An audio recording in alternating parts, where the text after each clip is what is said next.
Antes del Éxodo, antes de Moisés, antes de las plagas y del mar que se abre, hubo algo mucho más silencioso. Hubo una vida. Los hebreos no llegaron a Egipto como esclavos. Llegaron como personas que huían del hambre. La tierra donde vivían ya no podía sostenerlos. Y Egipto, con el Nilo y su regularidad, parecía una promesa, no de libertad, sino de supervivencia. Al principio no había cadenas, no había látigos, no había órdenes gritadas, había trabajo. Egipto era un mundo organizado alrededor del ciclo del río. Cuando el Nilo crecía, la tierra se volvía fértil. Cuando bajaba, comenzaba el trabajo. Todo estaba calculado, medido, repetido año tras año.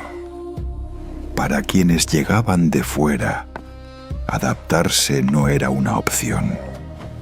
Era una condición para quedarse con vida.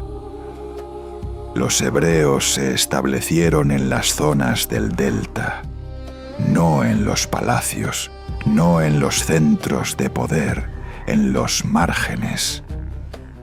Allí donde la mano de obra era necesaria, pero la voz no importaba demasiado. Eran útiles, y eso, en los imperios antiguos, era una forma peligrosa de existir. Trabajaban la tierra, transportaban materiales, mezclaban barro, fabricaban ladrillos. El trabajo no era un castigo excepcional, sino una rutina constante. Amanecer, esfuerzo físico, cansancio, dormir. Al día siguiente, lo mismo. El trabajo no los definía como esclavos todavía, pero tampoco como libres. No decidían qué hacer con su tiempo, no elegían el ritmo, no podían detenerse. Vivían dentro de un sistema que no necesitaba justificar su dominio. Simplemente funcionaba así. En ese mundo, el cuerpo se desgastaba rápido, las manos se endurecían, la espalda se encorvaba. La vida se medía en resistencia, no en esperanza. Nadie hablaba de futuro. El futuro era llegar al día siguiente. Lo más inquietante de este tipo de vida no es la violencia explícita, es la normalización. Cuando una persona nace dentro de un sistema así, no lo percibe como opresión, lo percibe como realidad, como lo único posible. Los niños crecían viendo a sus padres trabajar. Aprendían desde pequeños dónde podían estar y dónde no, qué podían decir y qué era mejor callar. No hacía falta un guardia en cada esquina. El control se aprendía con el tiempo. Egipto no necesitaba encerrar a los hebreos. Necesitaba que fueran previsibles. No eran ciudadanos, tampoco prisioneros, eran prescindibles.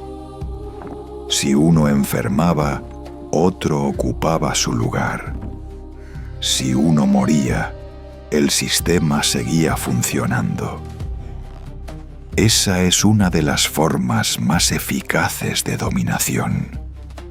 No eliminar al individuo, sino hacerlo reemplazable. Con el paso de los años, esa vida dejó de sentirse provisional. Se volvió permanente. Las generaciones se sucedieron sin conocer otra forma de existir. El trabajo dejó de ser una circunstancia y se convirtió en identidad. Ser hebreo en Egipto no significaba pertenecer a un pueblo con historia gloriosa. Significaba pertenecer a una fuerza laboral silenciosa, a una comunidad que sobrevivía, pero no decidía. Y cuando la vida se reduce a sobrevivir, algo más comienza a desaparecer lentamente: la capacidad de imaginar otra realidad.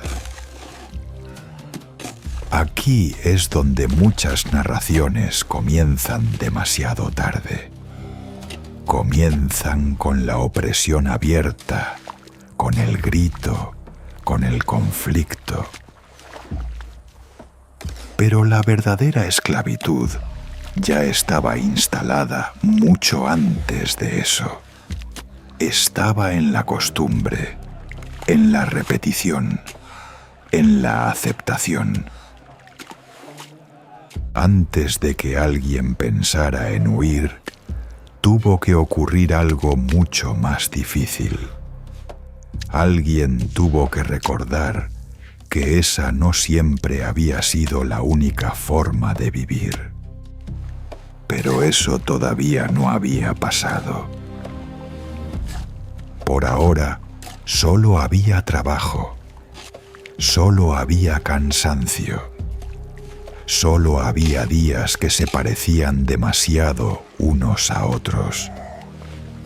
Y así, sin ruido, sin épica, sin milagros, se fue formando una memoria colectiva, una memoria de cuerpos agotados, de voces que no contaban, de vidas que parecían no dejar huella. Esa memoria sería fundamental más adelante, pero en ese momento aún no tenía nombre. Con el paso del tiempo, la vida de los hebreos en Egipto dejó de ser una experiencia individual y se convirtió en una condición colectiva. Ya no se trataba solo de personas trabajando para sobrevivir, sino de una población entera integrada en un sistema que no había sido diseñado para ellos. No tenían representación, no tenían protección legal propia, no tenían una voz reconocida dentro del orden egipcio. Su existencia estaba registrada en función de lo que producían, no de lo que eran. En el mundo antiguo, la identidad no era una cuestión abstracta. Estaba determinada por el estatus: ciudadano, extranjero, servidor, esclavo. Los hebreos no encajaban del todo en ninguna de estas categorías. No eran plenamente esclavos en el sentido romano posterior, pero tampoco eran libres. Eran una presencia tolerada mientras resultara útil. Eso los hacía vulnerables, porque cuando una comunidad no tiene un lugar claro dentro del sistema, puede ser redefinida en cualquier momento. Basta con que cambien las necesidades, los miedos o la percepción del poder. La vida cotidiana continuaba, pero algo comenzaba a tensarse. El trabajo se intensificaba, las exigencias aumentaban y la diferencia entre los que mandaban y los que obedecían se volvía más visible. No hacía falta anunciarlo. El cuerpo lo sentía. Los hebreos no controlaban el ritmo de su trabajo, ni las condiciones, ni el destino de lo que producían. Tampoco controlaban su tiempo. El día estaba marcado por el esfuerzo físico, la noche por el cansancio. El descanso no era un derecho, era una pausa necesaria para volver a trabajar. En ese contexto, el cuerpo dejaba de ser algo propio y se convertía en una herramienta, un recurso, algo que debía rendir hasta el límite. Cuando un cuerpo se rompe dentro de un sistema así, no se produce una crisis, se produce un reemplazo. Lo más duro de esta realidad no era la violencia visible, sino la invisibilidad del sufrimiento. Nadie registraba el cansancio acumulado, nadie contaba las horas perdidas, nadie escuchaba las quejas. El sistema no necesitaba justificar su dureza, porque no reconocía a quienes la padecían como interlocutores. Y así, generación tras generación, los hebreos nacían dentro de un mundo que ya estaba decidido de antemano. Los niños crecían viendo el mismo paisaje, el barro, el sol, el trabajo. Aprendían pronto que la vida no ofrecía demasiadas opciones, que había que adaptarse, que resistir era suficiente. Nadie les enseñaba a desear algo distinto, porque desear sin posibilidad de cambio era peligroso. Cuando una persona nace y muere dentro del mismo sistema, la opresión deja de sentirse como una imposición externa y se vuelve parte de la normalidad. Ese es el momento más profundo de la esclavitud.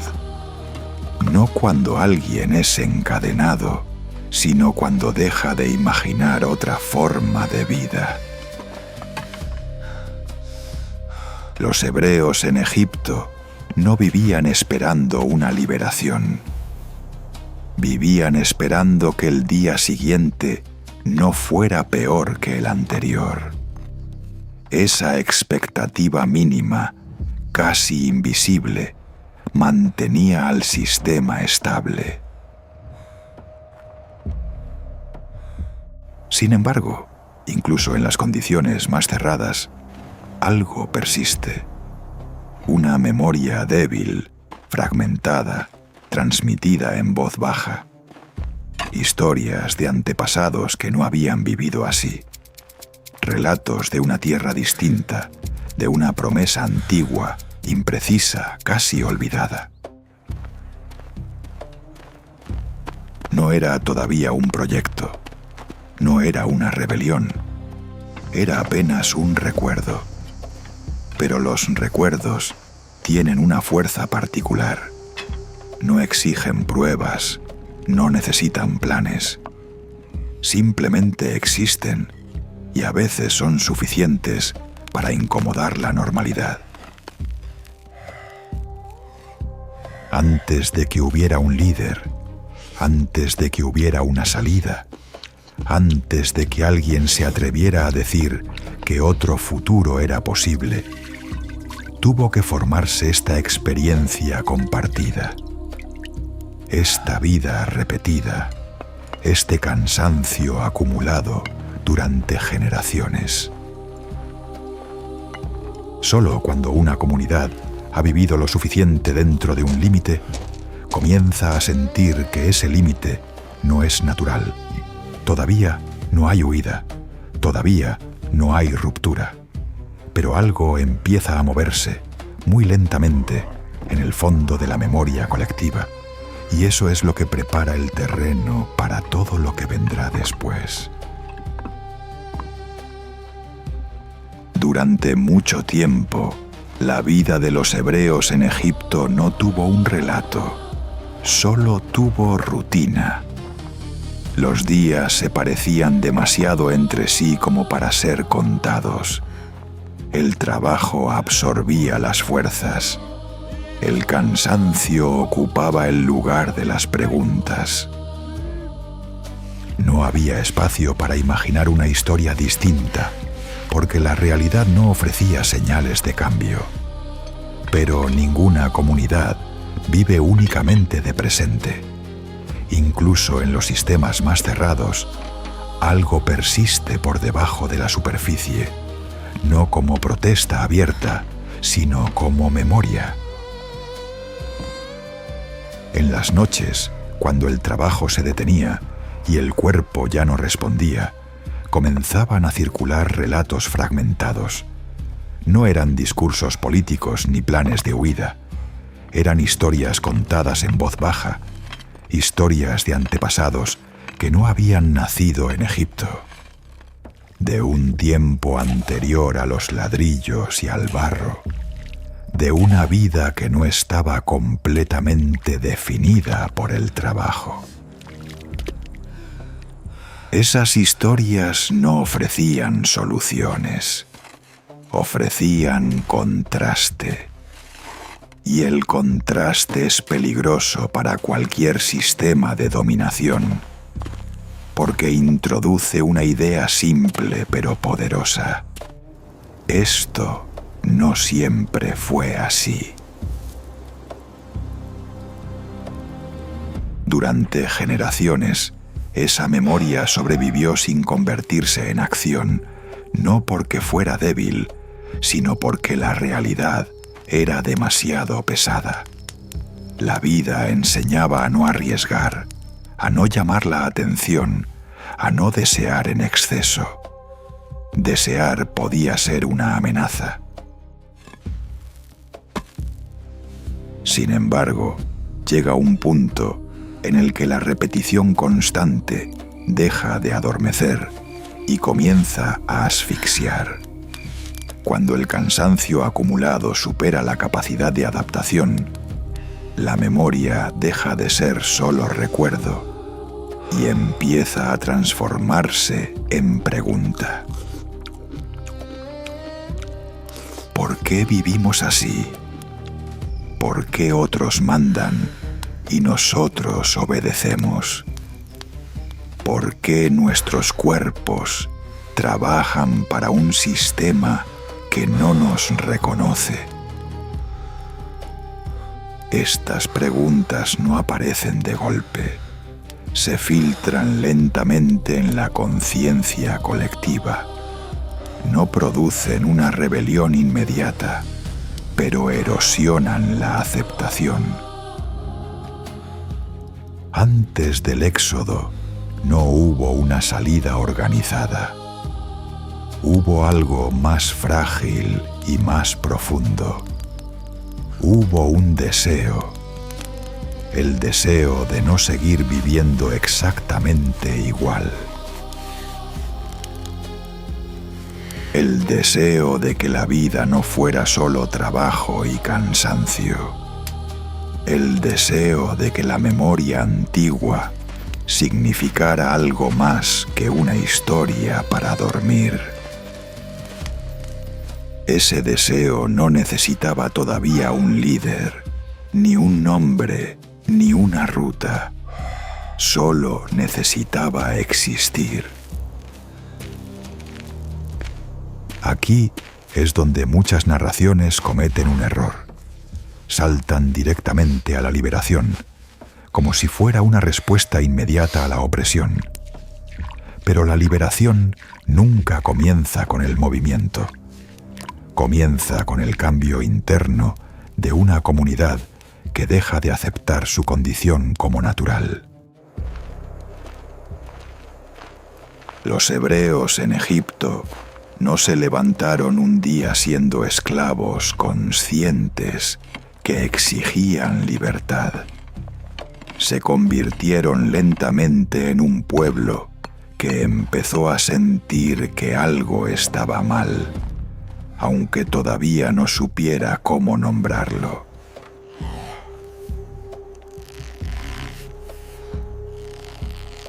Antes de Moisés hubo cansancio. Antes de la huida hubo memoria. Antes de la libertad hubo deseo. Ese es el verdadero origen del éxodo No un milagro repentino, sino una experiencia acumulada. No una intervención espectacular, sino una vida vivida durante demasiado tiempo dentro de un límite.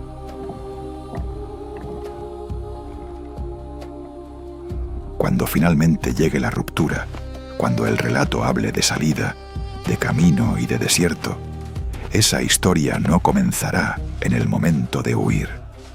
Comenzará aquí, en estas generaciones anónimas que aprendieron a trabajar, a callar, a sobrevivir y poco a poco a recordar que podían aspirar a algo más.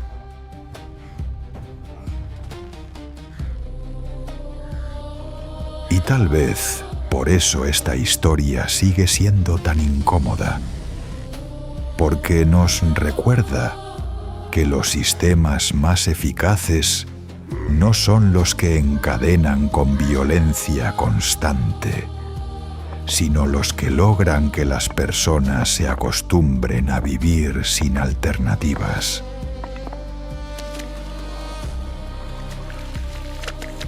La pregunta que queda abierta no es solo histórica, es profundamente humana. ¿Cómo se libera un pueblo que ya aprendió a vivir sin libertad? ¿Y cuánto tiempo necesita una comunidad para volver a desear algo distinto?